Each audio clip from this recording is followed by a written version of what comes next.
think you'll agree if something looks good, it makes all the difference. And if you want to show off a little bit, I've come up with a pie topping. I've called it a clock top, and you'll understand when I show you how to make it. But the other thing I've done, I've made it in a cake tin because I wanted a really deep rhubarb pie. Let me show you.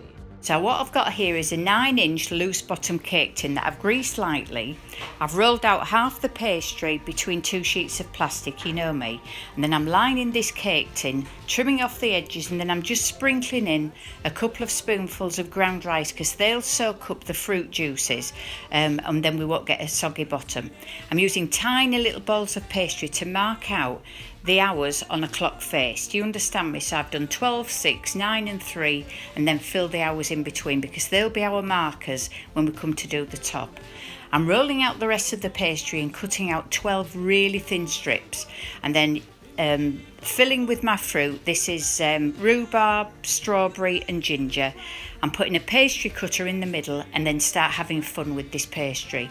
And I'm going from 12 o'clock to 5 o'clock, 1 o'clock to 6 o'clock, 2 o'clock to 7 o'clock, do you understand me? Until you've used all your pastry strips. And then with the pastry that's left, I'm going to decorate around the edges because the pastry won't get disturbed when we remove the pie from the tin.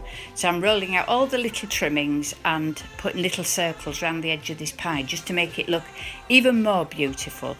And then I remove the cutter out the middle, and you'll need some more fruit packing in there. It's all in the recipe. And then I chill this for about 15-20 minutes and then it will bake for about half an hour, and then to remove it I just stand it on an upturned basin and drop the tin away from it, and you can see you've got a lovely deep pie that looks absolutely beautiful.